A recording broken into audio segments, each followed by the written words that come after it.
Welcome back to the QL Experience. Today, we revisit a powerful interview with Ahmad Grant, a life coach and mental health advocate whose voice has reached millions. And it's not because he's chasing clout, but because he's speaking truth. With over 4.3 million likes on TikTok and a community of more than 183,000 followers, Ahmad shows up with purpose. And in this conversation, we go where a lot of people are afraid to go, talking openly about grief, depression, isolation, and why therapy matters, especially in the Black community. Ahmad shares his own journey, the hard moments, the healing, and the lessons that shaped who he is today. This isn't hype, this is healing, and it's about breaking stigma, choosing self-care, and realizing that asking for help is a form of strength. And stay with us, because at the end of this episode, we shine light right here in the upstate. In our Carolina Land Spotlight, we feature Dejr Bostick, founder of Black Men Meditate, highlighting mindfulness, mental wellness, and impact in our community. So tap in, take a deep breath, and let this conversation meet you exactly where you are. This is the QL Experience. I'm excited about this episode because I've seen this guy grow and become something large on social media, but not only in social media, but in life as well. And I don't even think he knows what he is doing for the people all across this nation.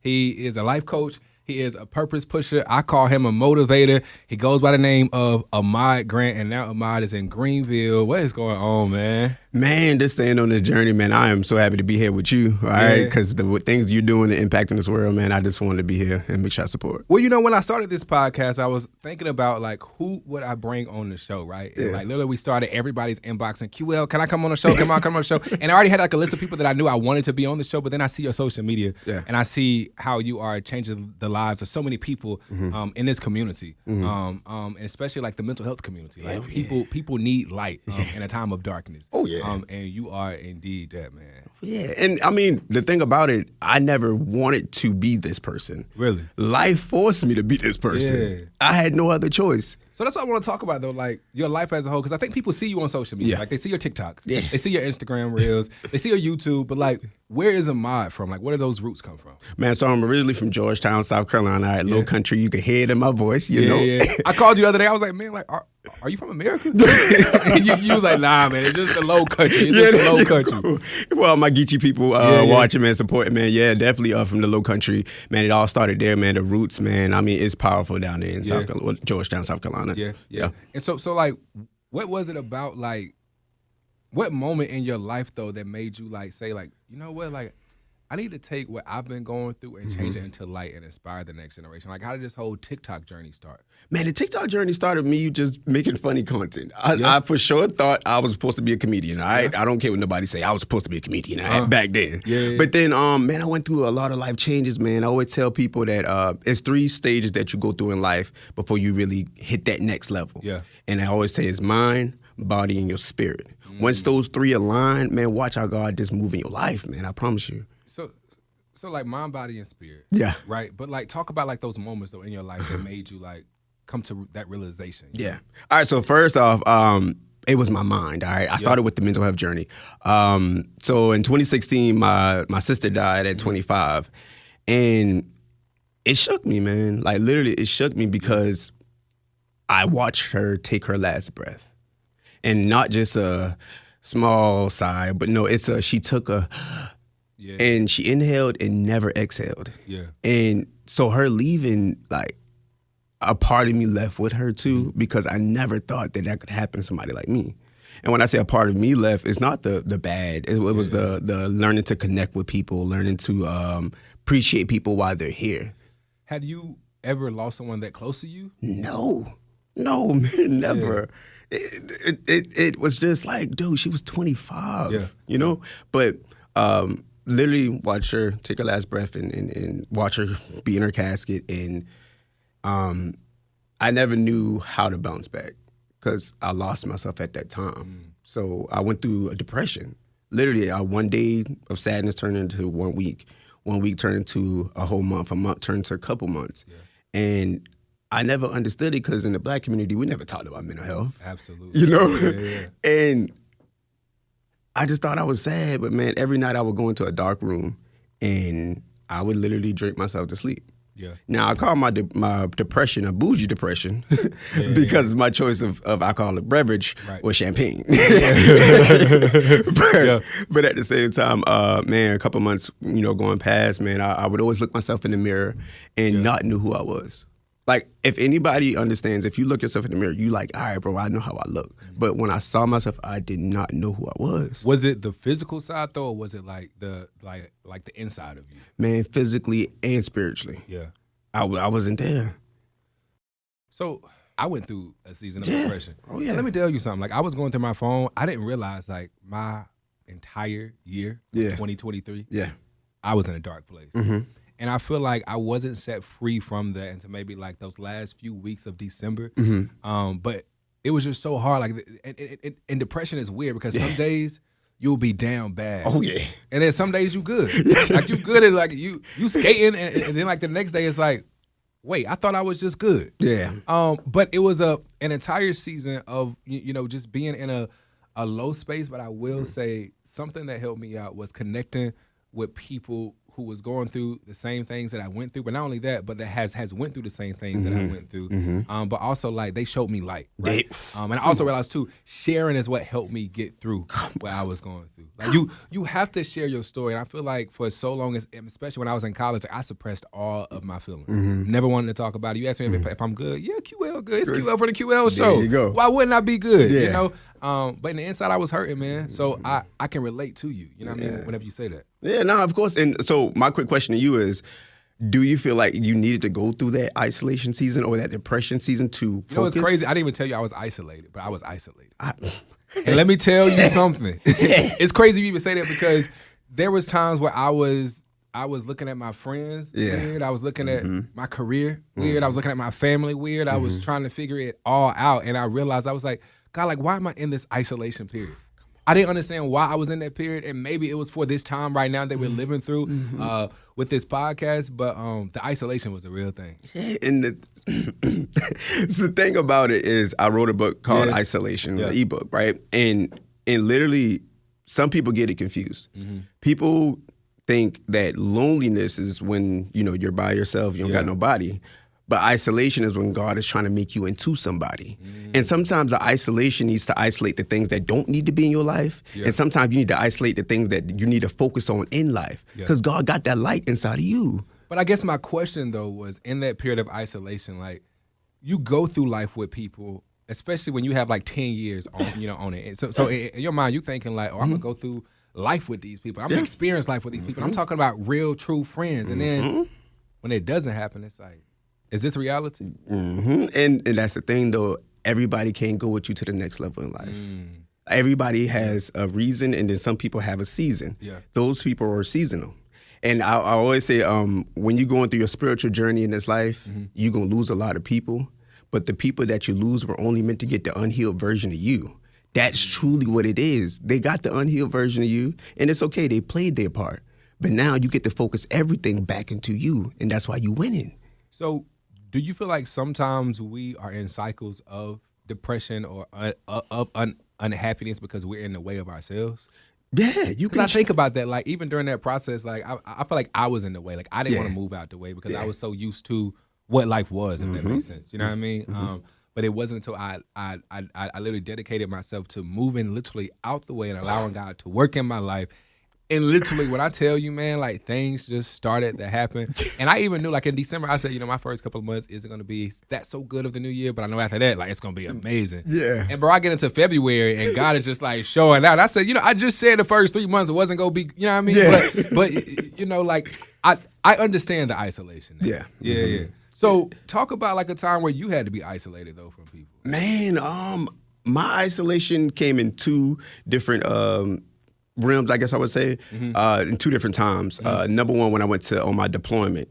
So first I talked about the mind, all right, and my mental health, all right. I got through that, went to therapy and finished and started looking myself in the mirror. That's why if you look at some of my earlier content, my videos were in the mirror because I knew the man I was truly looking at, right?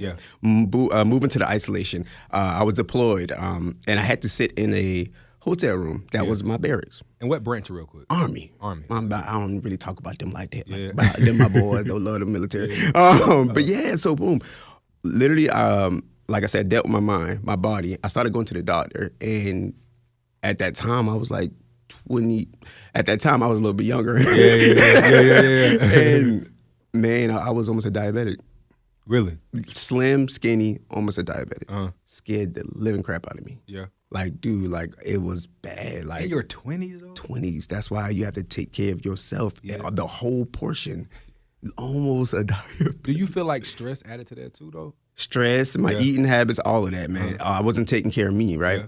But literally went to the gym, got myself right, started getting that connection again, and my body, boom, I got my body right. So my mind, my body. Last one was spirit. This was in my isolation stage. I used to meditate a little bit, right?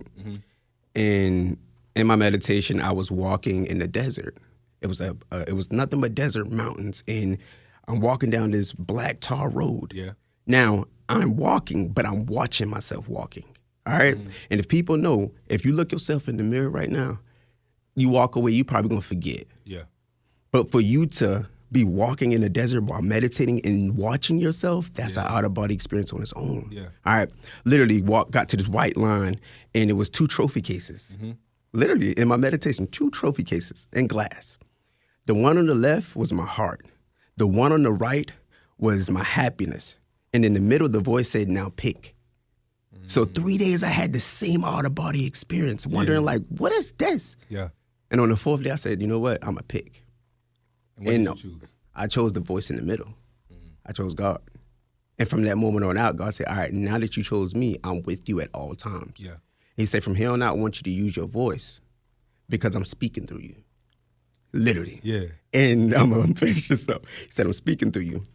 And literally one day I'm sitting in the same hotel room. He said, pick up the phone. So I picked up the phone. I was like, oh, we about to make a funny video? Right. God was like, nah, just pick up the phone, push record. I got the rest. Pick up the phone, started recording, and literally out-of-body experience again. I started talking, but it wasn't me. I wasn't controlling it. Yeah. First thing I said is, when you're going through your spiritual journey in this life, you're going to lose a lot of people. But the people that you lose were only meant to get the unhealed version of you. Absolutely. And at the end, I said, damn. I said damn because I shocked myself because it wasn't me. Yeah. I understood at the end.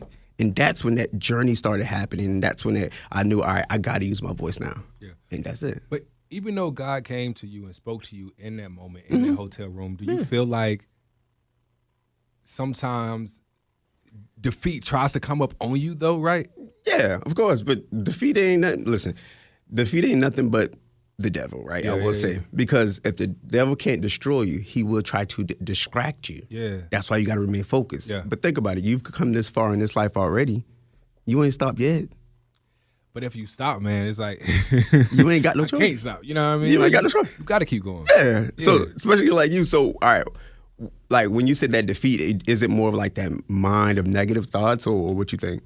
Well, because I feel like, I mean, and since we're talking about church, like there's many times where we go to the altar and we go and get delivered and we go get set free. Like I told you, like I feel like God literally came in my life the last few weeks of December and just worked it all out. But there was times in January, there was times in February where I felt like, am I slipping back into this or am I good? You know what I mean? And then I realized like I had to do the work myself and keep myself in positive spaces so that I didn't slip back into that defeat that I felt like was coming back again. Yeah, and that's the thing. Like, all right, you know, God said that, you know, he never said that the weapons formed against you would he said that the weapons formed against you would never prosper. But he never said that they wouldn't form. Yeah. That's what it is. Those are just forming of your past version of you. Yeah. And they're just like healing. Healing is a journey. You don't get to a certain day and say, oh, I'm magically healed. Yeah. No, today you can feel good, tomorrow you can feel bad. But it's all based upon how you react to it. That's it. But you got it. Yeah. Okay. You got it. Let me ask you this, Ahmad, though. Like, so why do you feel like you decided to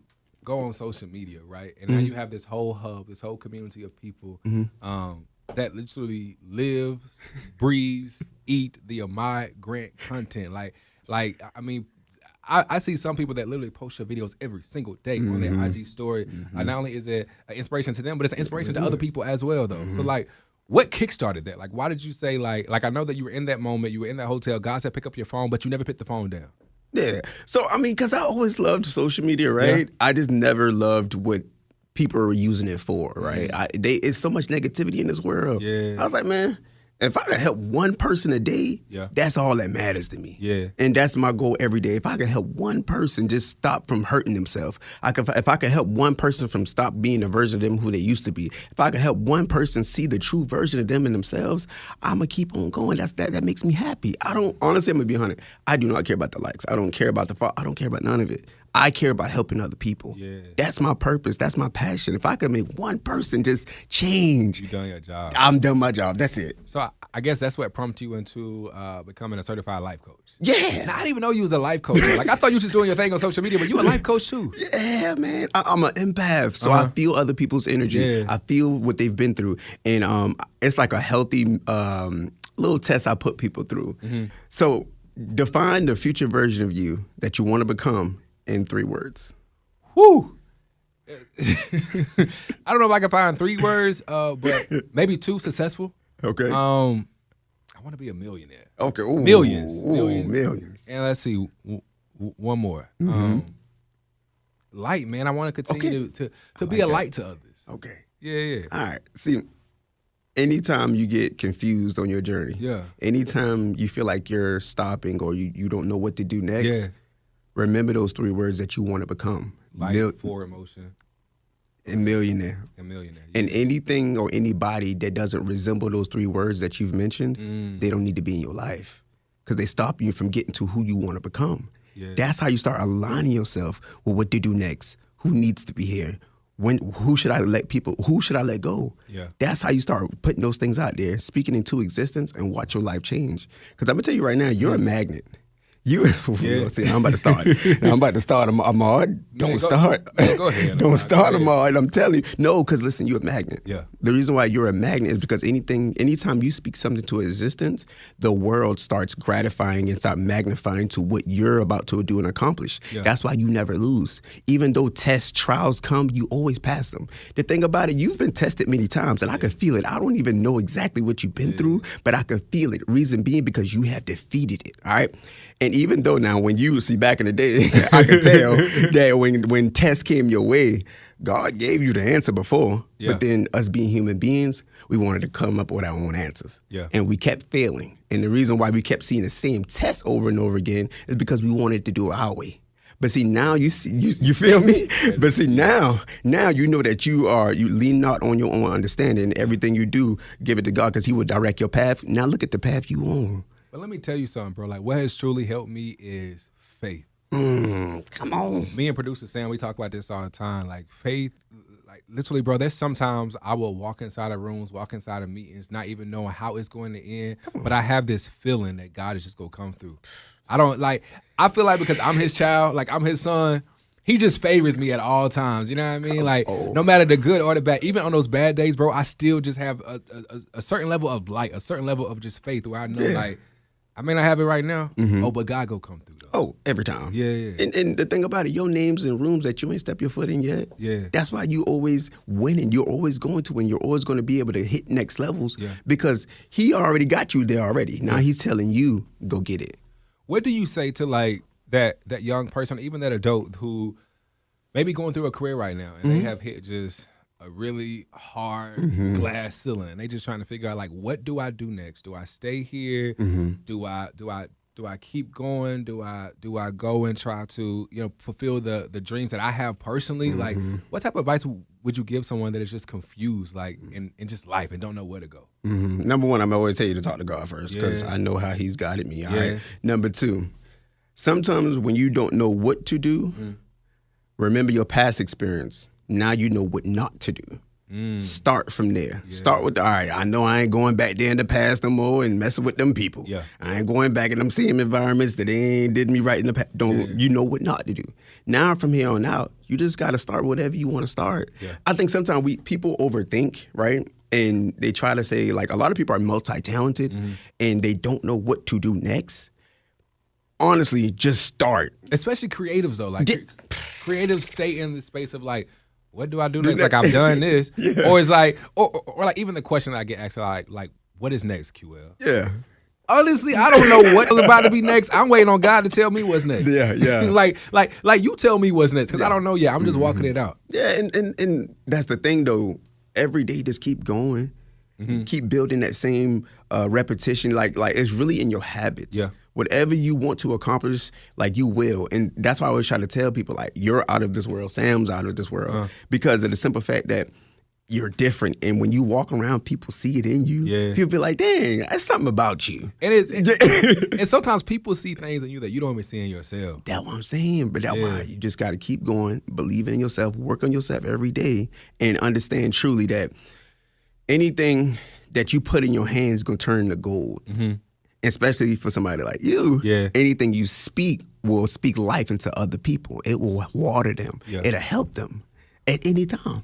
Speaking about watering, Okay. you have this whole like this whole ordeal about like the plant dad thing. Yeah. And I ain't gonna lie, like I attempt to be a plant dad 365 days out the year. Sometimes though, when the springtime come and the winter come, the plants die off, and you know it is what it is. It ain't what it ain't. But I do have this one plant at the house that I'm trying to bring back to life. So I done cut off some of the leaves and stuff like that has died. I watered it. I got it near the sun, but you know it's still kind of cool or whatnot. But like, what do you speak to like this whole plant dad thing and watering? You know what I mean? Like maybe things that maybe not even serve you any more purpose. Because I don't know, that plant could not serve me any purpose anymore. But I'm trying to bring it back to life anyways, though. Everything that you've been doing is serving you a purpose. Yeah. That's for any and everybody, right? Number one, I asked God, I was like, man, God, you keep talking about people growing and you want me to grow in life, but at this point in time, like, I need to see some growth in real life. I need to see growth. Yeah. And so literally he was like, well, growth and faith are the same. You know what I mean? You believe in it, but you truly can't see it sometimes. But he was like, all right, don't worry, I got you, Ahmad, because I'm a hard head, you know? So he was like, go buy a plant. And first I was like, plant? I'm a G God. I ain't about to go buy no damn plant now. But then he was like, "Boy, you better go buy that plant," because he got to talk to me like that. But then literally, I went to go buy a plant. And the first one was a golden pothos. All right, it spoke to me. I was like, man, this got to be the plant. But literally, I got the plant. I put it by my glass doors and where the sun would always come every day. And so I put it in the right sunlight. I put it in the right environment. I started checking the soil to make sure the soil was good. And I made sure I watered it. I'm a plant dad, but I don't do all that. Now, I ain't gonna lie to you. Like I just give a little water, put it by the window, and keep it going. Now. But I'm telling you, like literally, I started watering it. I started making sure that the environment was good, making sure that the soil was good, everything, right?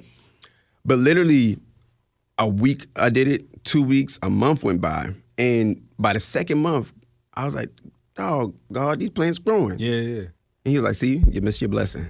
I said, "What's up?" He said, "See, the same way that you watered this plant and made it grow, the same way you put it in the environment to make sure that it's good and growing healthy, the same way that you speak life into this plant, I want you to do it in your own personal life now too." Ooh. Same thing. If you can water that plant, that means you can water yourself when you down. If you need to be, if you need the environment to be good, make sure you put yourself in the right environments. Don't go back to the places you don't need to be to no more. And if you need to speak life, the same way you spoke life into this plant, Ahmad, every day talk to yourself. You're strong. You're bold. You're good. And you know what's crazy? Like there's some of us that are plant dads or plant moms. Shout out to all my plant people out there who speaks life to their plants. Who speaks to their plants and they want to make sure their plants are doing well, but we don't do the same thing for ourselves. Come on, man. And literally that's what it is. That's the recipe, man. And sometimes we need to learn from the things that we can see in our lives that need to be in our lives. Yeah. But at one point I started noticing that my plants were dying. Yeah. And it wasn't just because of the fact that I was doing something wrong, but it was the simple fact that I wasn't taking care of myself. Yeah. Your plants will die if you're not taking care of you. Yeah. And if your plants are thriving, that means you are doing the right things in your own life. Yeah. See, people got to understand it's the small things, man. I feel that. But we got to look at it on a different realm. You feel me? So, that's literally watering, man. I'm watering. I think we talked about something, right? You said sometimes the gift or is your voice going to, like, impact people? Is it impactful? Like, last year, you know, I told you, like, I went through a whole season just trying to figure out, like, what am I doing? Yeah. And are the people really receiving what I'm saying? Is this impactful? Do I have something to say? I think your answer is in your question. Yeah. Dude, your power is in your voice. Yeah. Whatever you say is going to help people. whatever comes out of your mouth, I'm telling you, bro, you're gonna impact. Now it just decides on how and when you want to. And not the WHEN, it's the WIN, the win in other people, the win in your own personal life, the win that you see that you've created within life in general. Dude, like life coach, purpose pusher, pastor, bishop, prophet. Bro, I'm just saying, man, I could tell that you see it in yourself, and that's why life is gravitating to you, and you always gonna win. You too, Sam, everybody, man. And that's what I want you as a person to understand too as well. Keep going no matter what. Keep being the best version of you, even when it hurts. Because at the end of the day, you already winning. After a powerful conversation on mental wellness, we end with the Carolina Lens Spotlight, highlighting Dejr Bostick, the founder of Black Men Meditate, a platform creating space for high-performing Black men to lead with clarity, discipline, and balance. Through coaching, retreats, and community, his work centers presence without slowing progress, because growth isn't just about moving forward, it's about moving with attention. Congratulations to Dejr Bostick, our Carolina Lens Spotlight only on the QL Experience. Thanks for watching.